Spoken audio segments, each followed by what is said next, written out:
survived 2020. That is something that you should be grateful for. Yes, I do know that 2020 was a really challenging year. If this, means anything to you, I'm sending for everyone who lost someone or lost their job or just had a difficult, time. I'm sending you love. I'm sending you light. Everything you need to stay strong at this time. We're hoping that this year, 2021, would be a lot better than last year. If you're joining me here for the first time, my name is Ototom. I'm a travel content creator. I'm in Tirana, Albania, and I've been here for 2 weeks. I will share like a detailed travel guide and tell you why you should visit, why I visited Albania, and why I think that you should visit Albania. But I'll be able to put that together at the end of my trip. The idea of I want to do that at the end of the trip, to be sure that I don't leave, anything out. So that's about it. But today we're going to be talking about the year 2020. And don't worry, we're not going to revisit. I'm not a very negative person. I'm not a negative person at all. So we're just going to be talking about the lessons that the year actually taught us. I'm going to be sharing the lessons that I will be taking with me into the new year, because it was a really challenging year. Like, what a time to be alive, to experience what happened in 2020. First, I think the most important thing was overcoming fear. I learned to acknowledge the reality of fear while living a life free from its burden. Fear is an emotion, and most times when I do the things that I want to do, it's not because I am not afraid. Of course I am afraid. Most of the times, it's like even when I'm traveling, when I was traveling to Albania, I had my fears. I was traveling in the middle of a pandemic, even though I know that most countries have opened up their borders. But hey, I had to think about it. There were times where, I asked myself, don't you think you're making a stupid, decision? But then by the time I go online and then I read about these things, and then I see that other people are traveling. And then I had apparently just, assessed my own personal, circumstances. And then I told myself, we're going to leave either way. I did it afraid.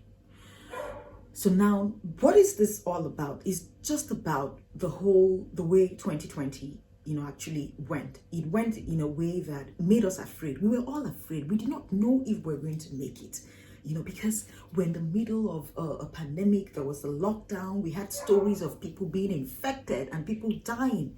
It was too much. It was depressing. People went through a lot mentally. For me, I had to just keep shutting down. At some point, I had to stay away from people who were only forwarding negative, circulating negative messages, or just maybe just talking about it too much. I just needed space to excel. And what did I do? I took myself away from that situation because I had to protect my own mental health.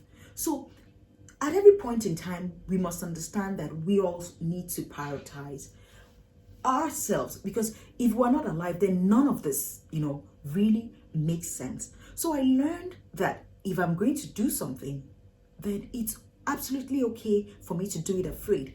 Just because I am afraid of doing something does not mean that I should not do it. Fear is an emotion, just the way we feel joy, every other emotion. We should also acknowledge that fear would come, and then we do not dwell in whatever we're afraid of. I'm not saying you should not practice common sense. Of course, you should practice common sense at all times. But I'm just saying that most of the things that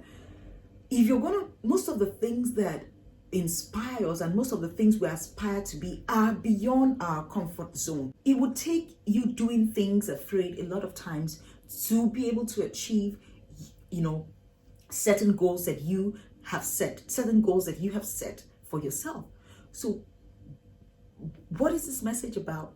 It's about you doing it afraid.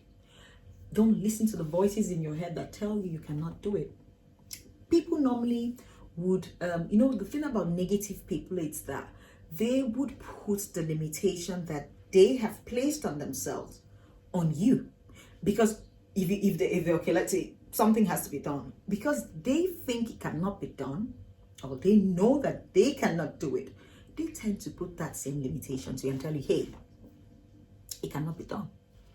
You wouldn't do it. It's not good. It's difficult. But who says difficult cannot be done? One of the very important lessons that I learned during the restriction of movement by the government to curb the spread of the coronavirus is the value of great connection.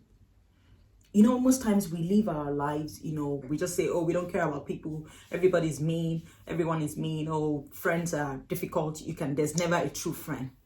That's not true. Yes, we have family. Family is God-given, but we can also make friends outside our family members.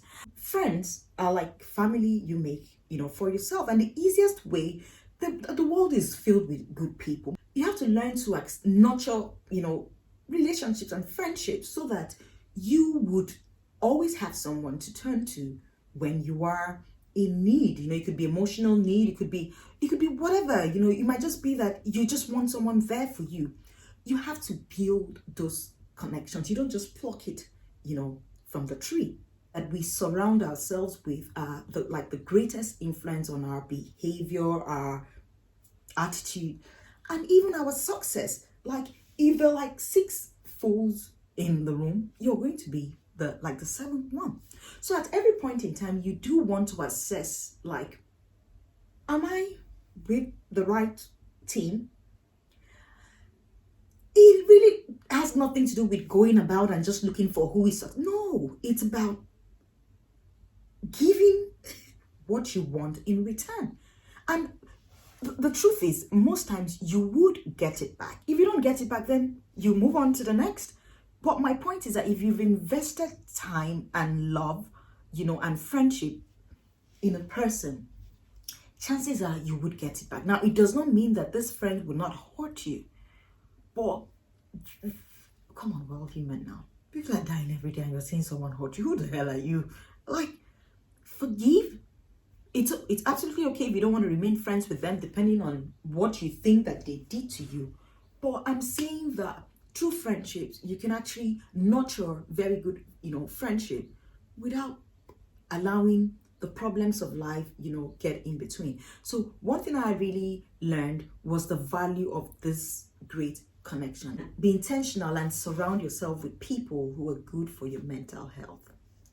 One big lesson I know we all learned is that health is the greatest gift. We all know this, but over the years, we always tend to neglect our health. We know the things that we should do to live a healthier life, but sometimes we just think, oh, we do not have the time to do these things. 2020 taught me to prioritize my health and make decisions that would improve my general well-being. And of course, that's something. It's a lifestyle. It's going to be a lifestyle for me. If I neglect to do it at some point in my life, I would always be reminded to fix it. So health is wealth. It's not something you should compromise, because look at what happened last year. It became a case of maybe strongest immune system survive. So people had to, get out there, improve their immune system, should in case they, get infected, their body would be able to fight it off. So health is wealth, and that's a very important lesson. Another lesson I learned is that we only get one chance. Like everything that we would ever do in this life, we have one chance to do it. A lot of people died last year. Now, if you knew that you were going to die in December, what would you do different? The truth is, you would live fully. You would probably, if you have savings, you would plan the year, and then you would spend your money doing the things that you love. You would have no care in the world. You would just do the things that make you happy. Now, because we do not know tomorrow, why can't we live like that every day? I'm not saying go squander everything. Of course, you have to have savings for a rainy day. But I'm saying, as reasonable as possible, live the kind of life that you would have no regret. Live your best life. There's no point you want something, you're like, you know you can afford it, and then you're looking for reasons not to get it for yourself. Like, I think it's about time that we prioritize ourselves, our family, the people close to us. I'm not saying you have to pay your children's school fees, take your children's school fees and go go to the Maldives. No. I'm saying if you can afford to pay your children's school fees, and then you can also afford to give yourself a treat, do it. Don't say, oh, I've paid the school fees now. By December, I have to pay another school fee, so let me put this money aside. My dear, you're not living your best life. So let's prioritize. I learned, of course, I'm a sucker for living my best life. I have just this one life. And so I live it intentionally, and I live it wholeheartedly. I love traveling, and I invest in travel. Like, I work so that I can travel. I can afford to travel. Everything that I do, the goal is always to see, more places, experience how we're different, build memories that I would have for a very, very long time. So be authentic and live the life that you love. Do not wait for tomorrow. Tomorrow is not promised. You do not know what would happen tomorrow. Live today, and tomorrow will take care of itself. So there you have it. These are the lessons that I learned in 2020. These are the most important lessons that I learned that I'm taking with me to 2021. And I know that you learned also some lessons. I know that you also learned a lot last year. I would like to hear from you. So do leave your comments, and then we would chat. But do not forget to subscribe, to my YouTube channel. I'll be uploading videos of my time here in Albania. Albania is really beautiful. As a matter of fact, I think a lot of people who come here kind of manage their expectations. Let me use the word lower their expectations when they come here. And I find that there is a possibility of being pleasantly surprised. Why? Because you probably would have, managed your expectation like, oh, it's Albania, people don't go there. But Albania, there's something I like about the city. I love the vibe. It is surprisingly stylish. It is hippie. It has a younger crowd. People dress up. It's like maybe a mini New York City.